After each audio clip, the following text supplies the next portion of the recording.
Is it easier to overcome shame if you know who you are, if you know who you want to be, if you know what your end goal is, rather than listen to somebody else's version of what you should be?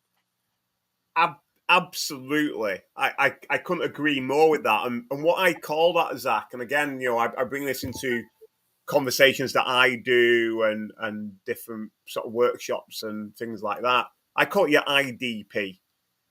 And what I mean by IDP is your identity, your purpose, your direction. That they are absolutely crucial for a man. And in regards to identity, it's finding it by putting all those stories aside that we get told we are. That we should be a good husband and a good father and the breadwinner and a good brother. And if you're not all that, then you're bad. So they're all those are stories in themselves. And when we start to question the evidence, we step out that we not actually are those things. And what we are is unique for each individual, which is found within themselves. And when you start to move all that stuff away, it then becomes clearer what that is. And I guess looking at another way, Zach, when we're born in this country, in the UK, you get a birth certificate. The birth certificate says on it, this is your name, your date of birth, time of birth, who mum and dad is, beautiful, and that's what you get. Yeah? And at the end of your life, when you die, you get a death certificate. And what does it say on that? It's the time of death, place of death, cause of death, whatever else. What it doesn't say on those pieces of paper is, well, you could have been a better dad, or you could have worked a bit harder in your job role, or you were a business owner for 30 years. It doesn't say any of that because it's meaningless. It's not important. It's not who you are. And I think when you get straight with that, that then makes it easy into what is your direction. Sorry, what is your purpose? And purpose means a lot for different people, Zach. For me personally, what purpose is, well, through being clear about my identity and questioning all the evidence and working through what I've worked through, my purpose aligns in life that I want to really make a positive difference in empowering other people towards greater lives so they can do the same for others. That's why I work with men over 30, and we'll talk about that a bit later. And because I'm clearer now with my purpose, I'm clear with my direction. And hence, the direction I do is working men's mental health with men over 30. So once you get a clear idea about your identity, it comes a bit clear with your purpose, it comes a bit clear with your direction. Direction will change, Zach, because that's connected to your job role and whatever it is. But usually your identity doesn't, and that feeds into your purpose and then so on from there. What a lot of people do, they start at direction because they're told by their partner or mum or dad or school or whatever it is, you've got to be this and you've got to be that. And it isn't the case. So you get a lot of men in careers doing jobs they got told to do, didn't really think about it themselves, and they're unhappy and they're miserable. And they find themselves engaging in certain behaviours, addictions that aren't particularly great. And again, I can only reference off the UK. There's a massive surge in the UK, particularly on men into sectors such as IT and communication, finance and investment. Why? Because that's what men should be doing, and that's where the money is, and that's where they'll be successful. The rates of burnout are astronomical, Zach. Mm-hmm. Sickness is through the roof. Stress is horrendous. And then we've got other industries here in the UK that are deemed to be manly industries like construction and mechanics. They have some of the highest rates of self-harm and suicide that you could imagine. Think about a mechanic and a builder. They've got all the tools they could ever dream for. If they choose, unfortunately, to take that permanent solution. It doesn't have to be this way, Zach. It really Yeah. doesn't. And that's the issue when people get stuck on direction and don't know really about their purpose and their identity. It's actually kind of funny. I know I know some mechanics that are the happiest people I've ever met in my life because their dream is to work on cars.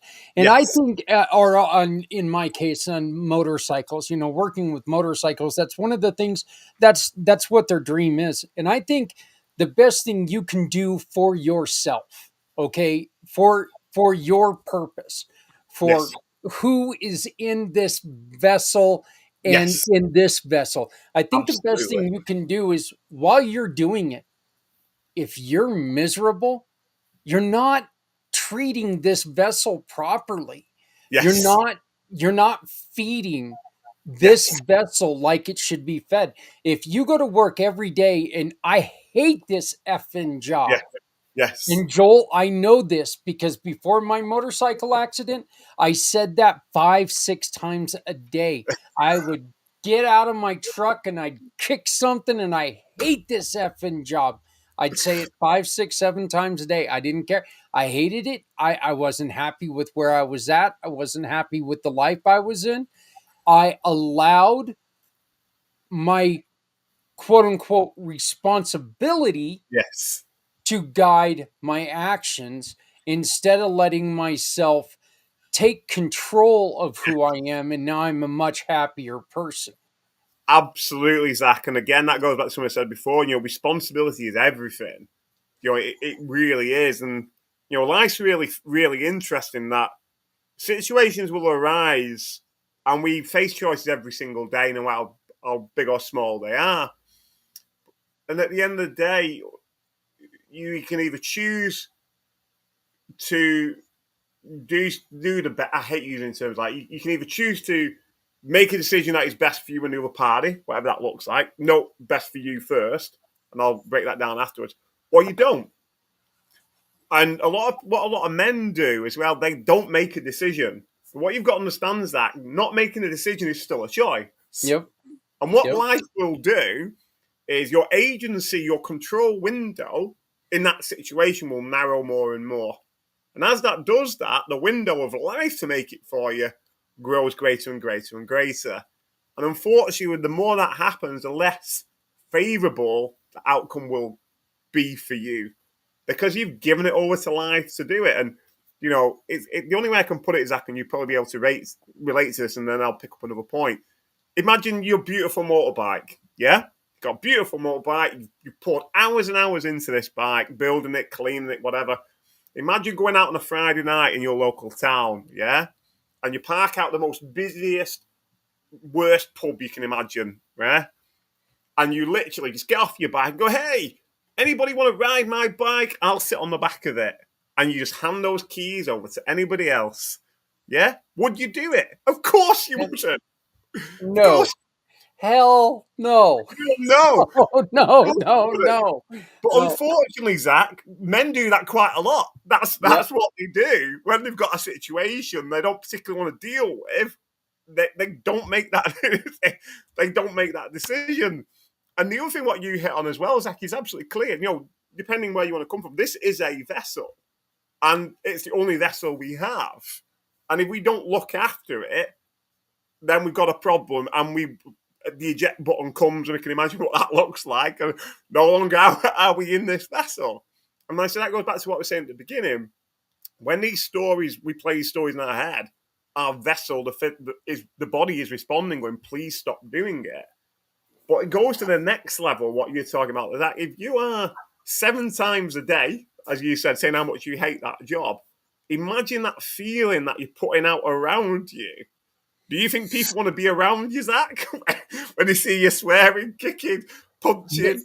Yeah. Well, you know what? I knew that people didn't want to be around me until I jumped on the bike. And when I jumped on the bike, I became happy with my life, with that part of my life. And I could take on anything in the world, I Yes. mean, but it was a terrible, terrible dis I was doing terrible damage to myself because I was living a life that I didn't need to be Yes. living. And you're right. I love the analogy of I was saying, "Hey, here's my life." I was handing the keys to my life over to my boss saying, "You know what? Go on ahead, ruin it. I don't need it no more. It is what it is." So, um Joel, let's talk a little bit about your backstory. Let's tell people why you started this. Yeah, absolutely. It's like the journey to where I am now, because it is a journey. That's how I see it. Mhm. has had many obstacles on the way, good, bad, or ugly. But you know what, Zach? I'm not going to go into all of it, but I wouldn't change any of them Yeah. because what I have been through has made me who I am today, and it's my choice what I choose to do now with it going forward. And I think that's really important to echo that and emphasize that. And it's not saying what people have done to me doesn't matter, but I'm not just jury executioner, Zach. I'm not going to waste my life trying to punish other people when I want to move on and become a better individual, whatever phrase you want to call it. But slightly off piece. Anyway, for me, Zach, it's that user what I was talking about before. Early 20s, came out of university, didn't really know what I wanted to do, didn't really have a role model as a father in my life. I hadn't really got a clue. And it was only like, oh, you know what? Saw an advert somewhere. Let's be a counsellor. I guess that's where it started.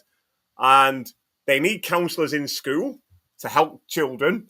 So why don't you go in the school and work? We called them, or at the time they were called disaffected young people, in regards to that problem children. No, children are not the problem. It's the school environment that's the problem, Zach, more than anything else.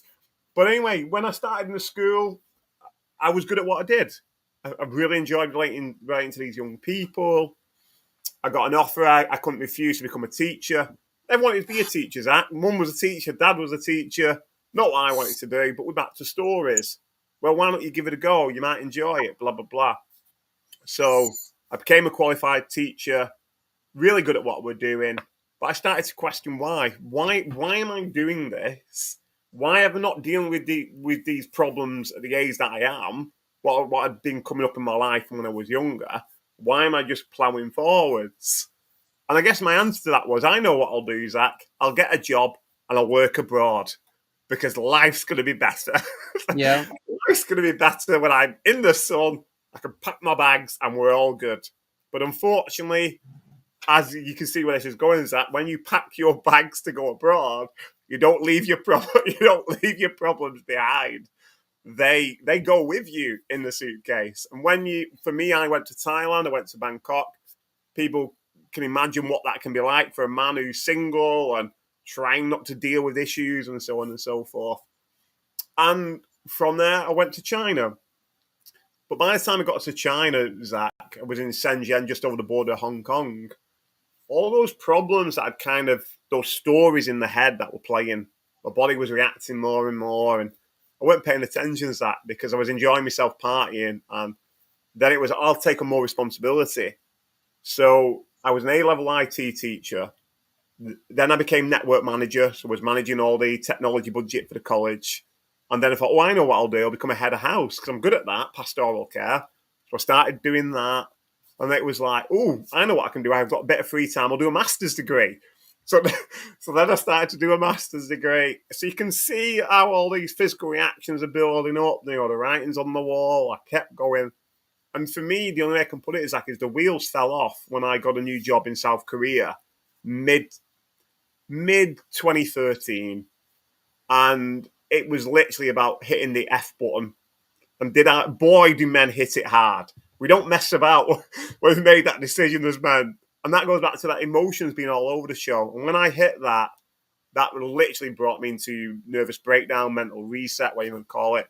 But I did it in style in another country and not my own country, where English wasn't really a spoken language per se in South Korea. So it was a miracle to get back to the UK. And a big shout out for my mum on that. My mum, 60 years old at the time, came over and brought me back. Because if she didn't, I'd be coming home in a body bag, Zach, because that's the level it got to. So when I was back in the UK, looked around for that support in our health system in the UK. And unfortunately, long waiting lists, major problem. When I did get on the list, as it were, mediocre support, overstretched service, couldn't afford private health. And you know what? You know what it came down to? Some men hit this, Zach, some don't. For me, I did, which is a sick and tired of being sick and tired. And I Yeah. thought the only one who can sort this out is me. And that's where it started for me. I signed up to something called NLP, neuro-linguistic programming, works at a subconscious level, starts with the stories. And literally within 6 months, Zach, I'd moved back into that place of stability. And it was right. don't want to work with young people anymore. Love young people, don't love the education system, don't want to be part of it in the UK. And then that led me to health and well-being of working with adults. And I was working, and over that period, so if you fast forward for 10 years, I'd worked a lot of roles in the health and well-being sector, third sector, foundations, charities, whatever you would call it, a NHS contract. But on the side, Zach, I had this calling to find a better way to help people one-to-one and deal with some of the issues that I was facing and I knew other people were facing accessing support. And I found along that journey, a lot of people that I worked with were men. So in that journey of building that toolkit, Zach, I became a qualified counsellor. I became a qualified EMDR practitioner, motivational interviewing, life coach, lots of things. And all these are ways that we're looking for a better way of supporting somebody one-to-one with their mental health. But what I found, Zach, on this journey, which a lot of men can potentially relate to, is when you are in a setting where you've got stories playing in your head around men have got to be tough and strong and this, that, and the other, it can be difficult to talk about your issues, about your problems, without being triggered by them. And what happens to a lot of men is we become either aggressive or agitated, so we get labelled as angry man, even though we're Yeah. not agitated. We shut down. Oh, men don't talk. No, we do talk. It's a bit overwhelming at that point. Or we leave. Oh, men don't complete services. Or, well, DNA then, isn't it? But it's not. That they are reactions based on what we're talking about. The other thing what happens as well, Zach, is what I discovered as well, that between sessions, that's when a lot of men can reflect on stuff. And that can be overwhelming from that degree. And then it's like what I had. How long's a piece of string? How many sessions do I need? How much money have I got to throw at this? But also what unfortunately has happened to men who have accessed support in the past, that when they have spoken to somebody like their therapist or whatever, their therapist has had a chat with somebody else.